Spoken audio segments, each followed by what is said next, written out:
are now.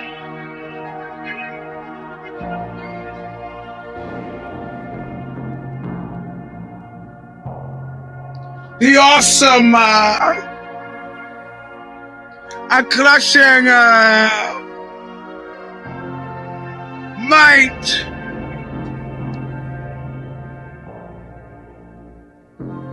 of the UAGS Robinson Show Stomper!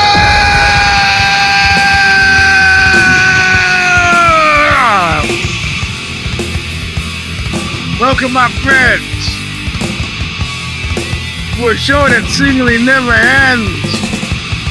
On my glasses cloudy and war, this is the Eugene S Rapist Show Stomper version 3, 4, 5. All about everything that you ever wanted to know about them things that you knew. Or thought you knew. Watson, Crapington, Rapist McGregor, Sorry State of Oopsie, what? The boxing, Wusick, Fury? Yeah, maybe. Anyway, let's have Bob Riley sing us in.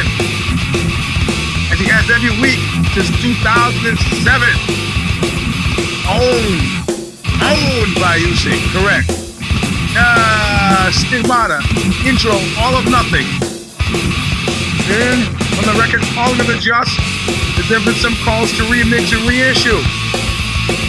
I don't know why. It's still available from Revelation Records. Yeah, Huntington Beach, California. Would it hit your car with a hammer, shoot your death at nightclub, and run your mayor pro tem out of town to open up with something? I'm on my way back to nowhere. Failing.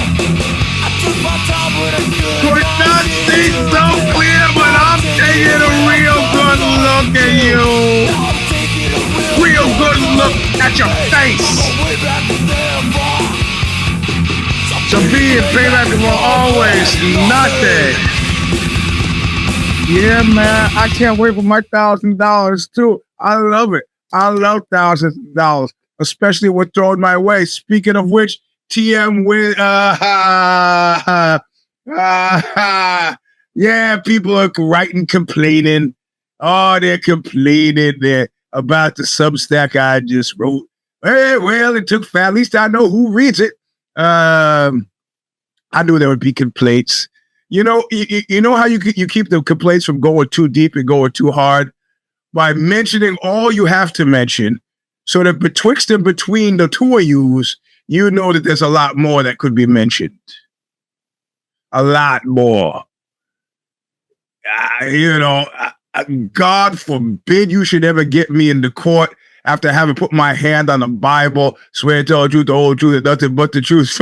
So help me God. You won't be able to shut me up. Like the blues song said, don't start me talking. I'll tell you everything I know. Now, what about people that are guilty? About my team? No. About your team? Strong likelihood. Anyways, here we are. TM carrying the water for all of yous. The new Tommy Pounds. Gotta say, I owe June $100 a week to do this show. If you're not helping actively, you're hurting. But it's okay. I know it's Santa Claus. I know who's been naughty, who's been nice. There's no pressure. However, don't start them talking. So here we are. Of course, last week got screwed in a way that was very Ozian. The bumbling lawyers that Watson had maintained during his sentencing on Friday, or were they bumbling lawyers? Tried to push for a sentencing date in February, tried to delay, distract, deny, delay, distract. And that's an admirable legal. It's like a premature kid. I remember some woman was on 4 months of bed rest. She had started to dilate early. Was about to have a kid. And they said, listen, you got to stay in bed. And they're like, she goes, okay. I go, no. we can't let you leave the hospital. One, we don't trust that you're going to stay in bed. And two, if you don't stay in bed or if something else happens, you need to be here. So she literally had to stay in the hospital. Okay, I can't get my health insurance to pay for shit. Somehow this woman got to stay in the hospital for 3 months with this preemie kid. And they said there at the time, you have to understand, every day in the womb is worth like some metric, 10 outside of it. Every day is worth 10 outside. And so I start to think, if I'm looking at 10 years in prison, every day that I don't have to spend in prison before or after that is by the greater glory of God. It's a good thing. Yeah. I understand, whiffing it. And so it means that last week I had to scramble and come up with a Substack because I don't like missing a day. Yeah, there's fuck Cyclone. Yeah, I'm missing a day. So what happens? I wrote last week's thing about the annus horribilis. And then, of course, Monday they go to court and they're trying, I said, Watson, the Eastern District of New York, they're trying to delay and distract and delay it. And then they just said, nah, we're done with that. Co-counsel, can you help out here? The African-American attorney, who, of course, in traditional anti-Black Carlos Watson fashion, has been decommissioned to secondary helping rating, kind of said, I think they got it all in the hand, and sat back and crossed his arms. It's like, you ever see Femme Desaad? My stock in trade in the 70s was sneaking into porno theaters because that's where you had to go to see porno, right? Now you could go into an adult movie store. I call the movies on my mind. That is where I spent all my time. Quarter movies you could still have gone into, but the thing is, quarter movies, they only show you 30 seconds at a time. Even at 15, I needed a bit more than that. So my big thing was sneaking into the movies. Go to Variety Photo Place, where if you're a fan of Taxi Driver, where Jodie Foster first tries to jump in De Niro's cab. Now that they make that seem like that was Times Square. Actually, not Times Square. 13th Street, right across from Hudson's, where I got my first leather jacket. Variety Photo Place. Then it was changed into a dinner theater, but at the time, double feature porno, 75 cents. So for 3 quarter movie visits, you could watch the entire movie. And you didn't give a shit what it was as long as it was pornographic. If you're 15, sneaking into the theater or paying the 75 cents, Femme Desaad. And Femme Desaad was about 2 guys who either get out of prison or break out of prison. I think they get out. And one guy says, hey, let's do a job now that we're out, but I'm going to stop by my girl's house first. They go by the girl's house. This guy, Harry, knocks his former cellmate out and rapes Harry's girlfriend. He laughs and leaves, and it's pretty much a path of destruction through San Francisco in the 70s that Harry is wrought.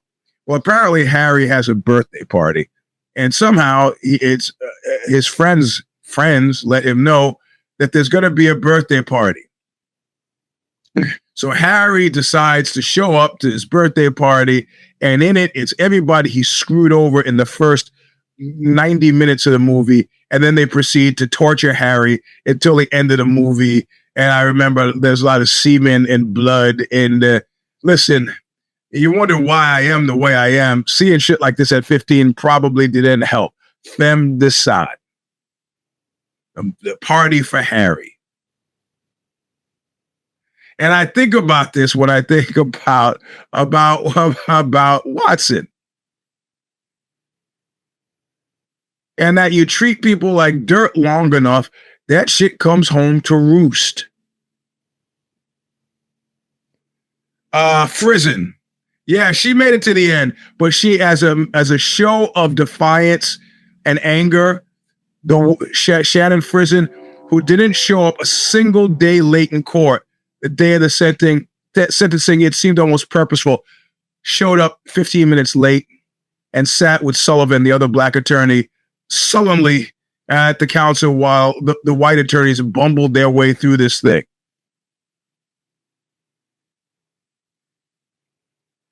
There we go. So they say the judge has got. I've given you all these chances. I've given you these opportunities. And the judge has been pushed to the limit. I think, but we've had enough. We've seen all we need to see. So we're going to proceed to sentencing.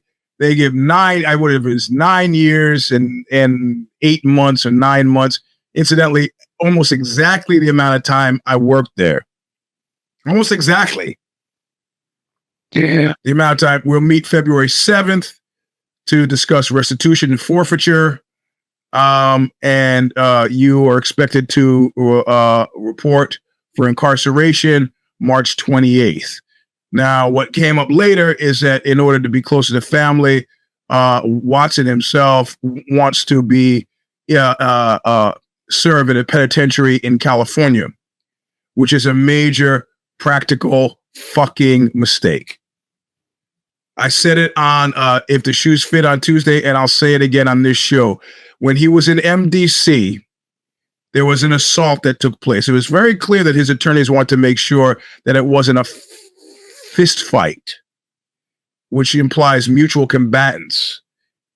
The inference was drawn that very possibly, allegedly, the assault was sexual in nature. In any case, it was what was needed to put him in protective custody, PC, solitary confinement. You have to know that if you read the fight book, Fighter, everything you ever want to know about asking before you get asking for asking, we talked to some Aryan Nation cat, not really Aryan Nation, but a Peckerwood. And he talked about the prison secretary. The first day you go to prison, eventually somebody wanders over to your cell and they ask to see your box. Not talking about your vagina. They're talking about a box that has all the papers from your court trial. You must surrender this. Is it official policy? Not official policy. The guy who was telling me how this worked was a big guy, 265, and he was dispatched, usually with the secretary, to get the guy to open the box. Yep. You open the box, and then you can read the guy's case. The only people not turning in their box are chomos and snitches. Everybody else has gotta let them read it. Now, if they put you in PC, protective custody, you gotta know that this will somehow make it back to the prison that you are sentenced to. And the only people that go to PC are snitches and prison parlance, bitches. So you pretty much have to go either to a white collar prison where there's not nearly as much action there as you might expect, or you got to go to PC or somehow undo the PC thing. Because that 10 years of hard anal rape is not a sentence anybody would wish on anybody else unless you're me wishing it on Watson. But there are no white collar prisons, as far as I know, on the West Coast here. You got Chino, you got Soledad, you got Avenal, you got Lompoc, you got, did I say Soledad already? You got San Quentin, and somewhere up in the west, you got Pelican Bay. These are not easy rides. Yeah, these are not easy rides. Yeah. I saw that. Mr. Is, you understand what that is, right? The UFC had paid for a vertical on Vice called Fightland, and they at some point had decided that why pay for this? It's not doing us any business.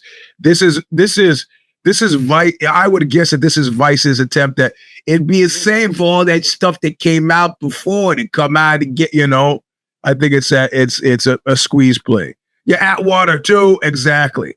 So no, I have actually, my producer asked him again if he would speak to me, and at first his comment was no, and then he was not in the foreseeable future, but he didn't rule it out. He came back a second time again, then tried to throw her out of the room. She says, "It's a public room. You can't throw me out of anything." Fuck. Yeah. None of these places are easy places to be. He'd be better off staying on Long Island, pay for the family to pay the tickets there. There's where Bernie Madoff was genuine white collar prison. You ain't tough enough to do Lompoc, my man. You know, and actual fact, there are guys I know at San Quentin who could help you, but why would I help? Why would I help? No, he is going to go to Florida. This is where the money comes in because the bet is not over. So we took a bet on the time. I know one of you was aggressive with 37 years. Somebody said 17. It was 10. Here is the other bet, and it is the ultimate bet. March 28th, he is supposed to turn himself in to the court to be taken off in custody to serve his sentence. Does he show up? If you read the Substack, you know I don't come to a firm conclusion, but I can tell you now on this show, I think there's a 65% chance. No, I said 55% chance that he bolts. What is that bolt going to look like since they've taken his passport? I'm going to go out on a limb and call the shot right now. I say if there's a fabricated reason, somehow family-related sickness, the dispensation that needs to be cut so that dude can go to Florida sometime between now and March 28th. This is like the scene from The Godfather where he says Barzini is going to call for a meeting. Somehow sick relative, somehow gets to Florida. From Florida, gets to Cuba. No extradition from Cuba. The dude has a basic functioning level of Spanish, as far as I remember. Family can easily come visit him there. Safe. He's no Russell Simmons. Can't go to Bali. He's got family in Jamaica, but they're able to extradite. Because at this point, if you saw, let me show the government figure. Let me show you the government figure. And I think I put it right in the piece. Oh, here it is. I'm looking all the wrong place. I'm getting distracted with information from Sorrel. $37,319,720.68. That's restitution. Forfeiture is $65 million. This is approximately, my understanding was that he got 83 mil, 87 mil from various investors. I think the court has adjudicated that it was 100 mil. This is almost all of what he took in. They're attempting to claw it back. Now, they may come in with a lower amount than that on February 7th. I don't know. But this means that dude gets out of prison. No move. Remember what I said. If he did what Barry Minko did, was an if the shoes fit pick. If he did what Barry Minko did, he comes out. He says, I'm telling the truth now. Writes a book, writes a movie, back on top. No. Can't do that. Can't get a job. The only way to come out is to have $100 million score. You pay it off, and you're back in business. Remember?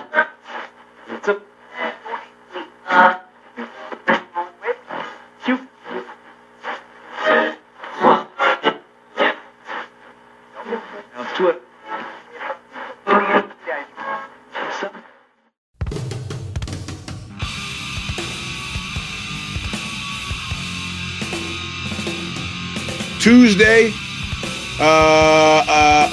Christmas Eve, we may do a roundup show if the shoes fit.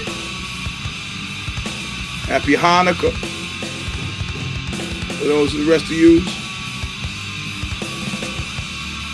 I do not know. Of course, if we do it, it'll be the last show of 2024. Hope nobody dies on New Year's Eve. If you're smart, remember New Year's Eve is amateur night.